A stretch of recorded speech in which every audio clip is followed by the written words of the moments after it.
anniversaire, chérie.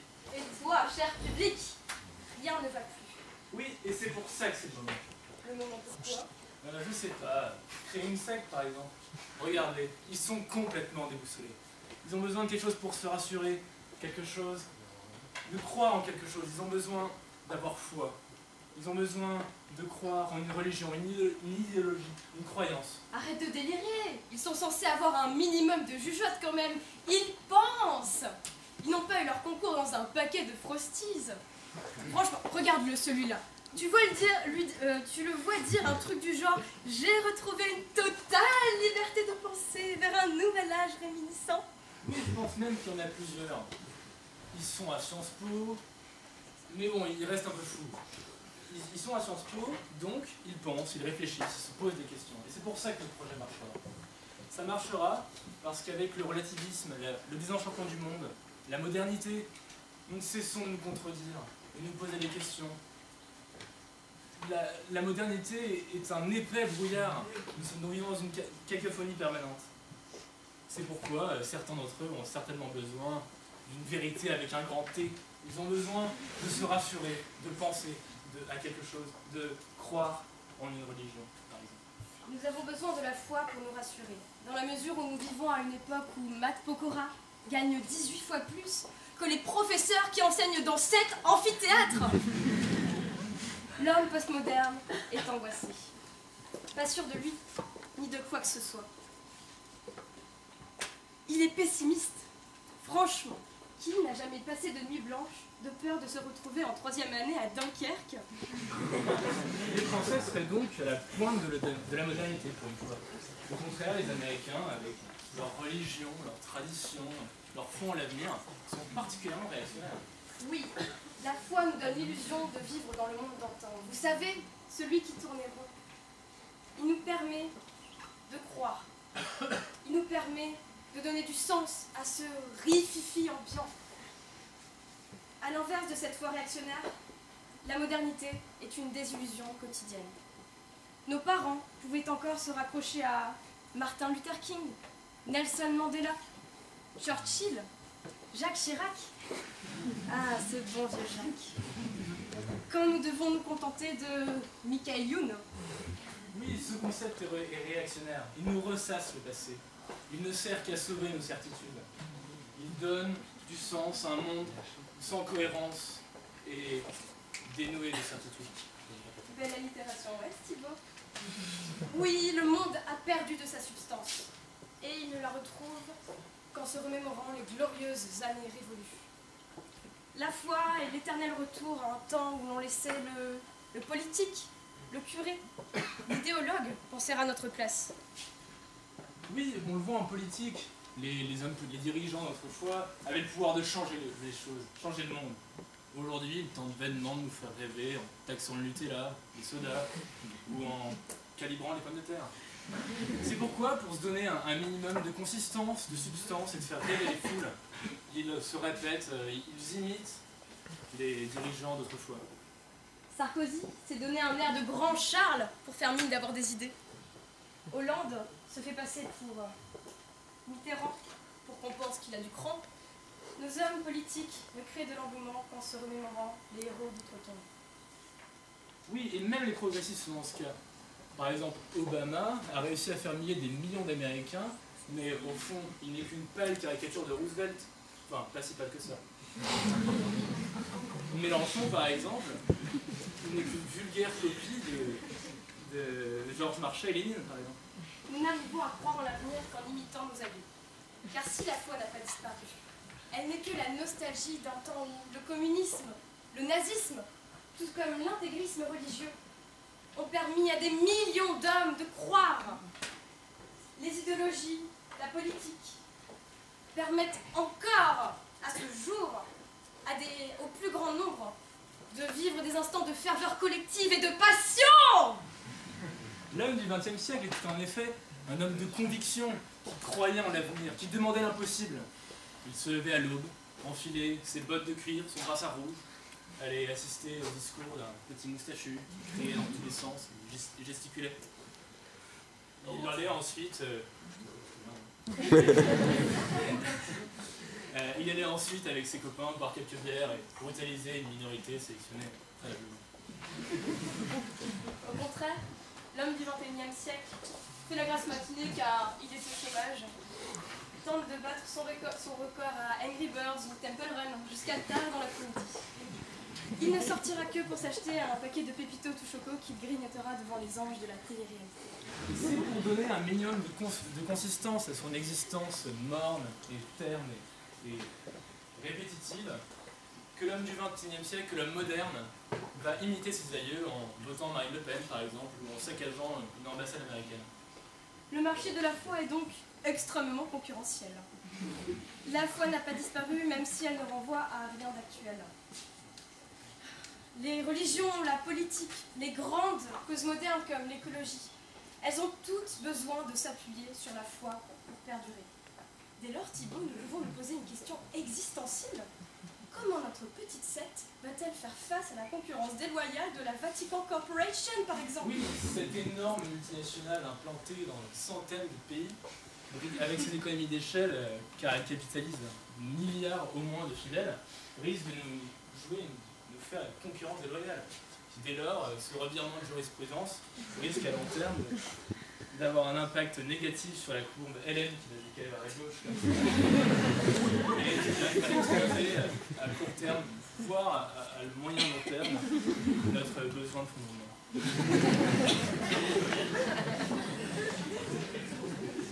Oui, la foi est une thérapie pour faire face à ce monde plein d'inconnus et de risques, comme par exemple se faire écraser devant l'IEP en ayant vainement tenté de ramasser son paquet de cartes Pokémon.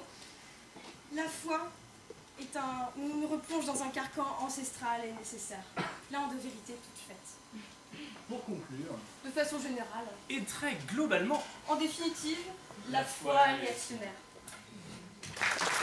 Cher jury, cher public. Monsieur le professeur, permettez-nous d'honorer ce soir vos digressions de fin de cours que vous gênez tant. Alors on nous demande aujourd'hui, la foi est-elle réactionnaire? Enfin, cher public, vous qui êtes à Sciences Po, devez tout à fait comprendre ce sujet. Nous, les réacs, sommes contre toute idée de progrès. Nous, les réacs, souhaitons un retour à l'ordre intérieur.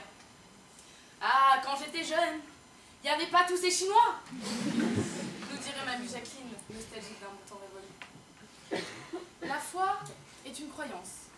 La croyance en un être transcendant. J'ai foi en Dieu. La croyance en la vérité d'une thèse. J'ai foi en mes opinions. La foi, c'est aussi la confiance. Et ce soir, chers amis, j'ai confiance en vous. J'ai foi en vous. Car j'en suis certaine, et oui, ça m'arrive aussi d'avoir foi en moi, pour le meilleur et pour le pire, je suis certaine que ce soir, vous saurez faire le bon choix. La foi n'est pas réactionnaire. La foi, c'est la confiance. La confiance permet de s'appuyer sur des choses, des gens, d'avancer, de rebondir. Par exemple, je fais confiance en mes camarades pour qu'ils nous ramènent ces fameux paquets de cigarettes de chez nos amis les teutons. Ainsi, mes amis, non!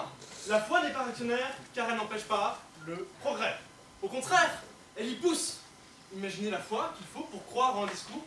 Imaginez la foi qu'il faut pour aller en cours et y croire. Qui vous dit que c'est vrai? Eh bien, mes amis, c'est votre confiance en ces gens. Vous avez foi en eux. Et ne vous étonneriez que peu, si, voire point du tout, si, durant une digression, un professeur vous annonçait que la hausse du plafond du livret A ne favorisait finalement que les riches. La science, la réalité, la religion ne sont également que des croyances admises, certes, mais croyances néanmoins. Oseriez-vous remettre en cause le paradoxe de Condorcet? Oseriez-vous remettre en cause, voire même prouver la théorie de la relativité? Non! Vous vous basez donc sur des fondements, finalement, incertains pour la plupart. Et cela, pourquoi? Pour continuer, aller de l'avant, grandir, se développer intellectuellement entre deux bières au grincheux et la soirée de l'année, 3 fois par semaine à la Java. Je pourrais vous parler ainsi également de la foi dogmatique de ce cher Pascal. Foi impossible à remettre en cause, et par conséquent, facteur d'immobilité, facteur Bon, d'inactivité. et ok, les religieux comme Pascal, on les écoute, ils sont sympas. Mais bon, quand même, il existe d'autres personnes un peu plus incombentes qui voudraient, eux, appliquer la loi divine. Mince, ils veulent un retour à l'ordre archaïque, fondé sur des prescriptions religieuses dans tous les domaines, et ce, selon la volonté d'Allah. Mais moi, Allah, il m'a pas dit ça. Et pour preuve, l'application de la charia repose sur une jurisprudence différente selon les pays. Il n'y a aucun texte, mesdames et messieurs, aucun texte explicite réglementant l'application de la charia, ni dans le Coran, ni dans les hadiths. Ah, et pour info, chers messieurs, la polygamie n'est pas autorisée en Guinée-Bissau. Mais cher public, aujourd'hui, au diable sa foi. Nous sommes réunis ici, en ce jour, pour célébrer la foi authentique, la foi humaine. Car une foi qui ne doute point est une foi morte. La foi est révolutionnaire, mes chers amis. Regardez, même la religion s'adapte très bien à la modernité. Prenons les prêtres, par exemple. Ils s'adaptent parfaitement aux nouvelles générations. Surtout aux jeunes.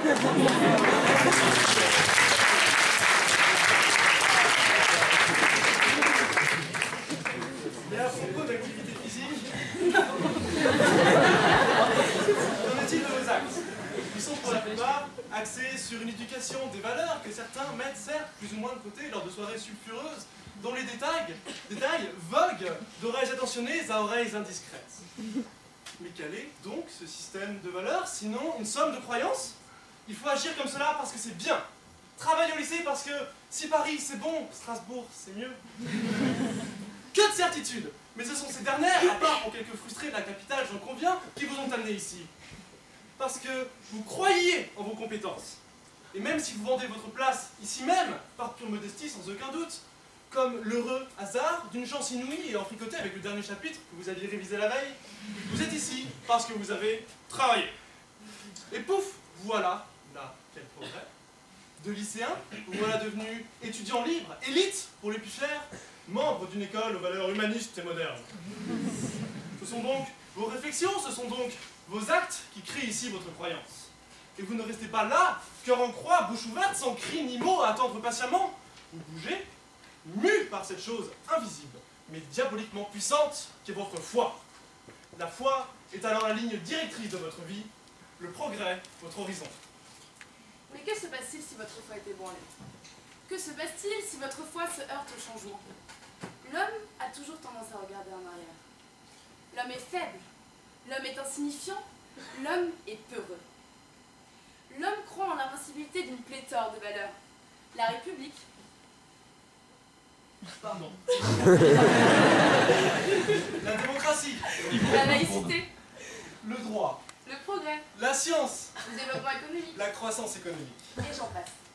Quand ces valeurs s'effondrent, ils réclament un retour à leur intérieur. Regardez les États-Unis, qui déploient un mur de barbelés et la garde nationale à la frontière du Mexique. Mais enfin, pourquoi? Ils ne sont pas envoyés par les Chinois, que je sache. Merci. C'est fini. Merci. Vous parlez du nazisme, comme si c'était une foi. Eh bien, je vous le dis haut et fort, aujourd'hui, non, le nazisme n'est pas une foi. Peut-être la foi d'un seul, mais les autres, tout le peuple allemand et voilà, l'ensemble, est complètement endoctriné.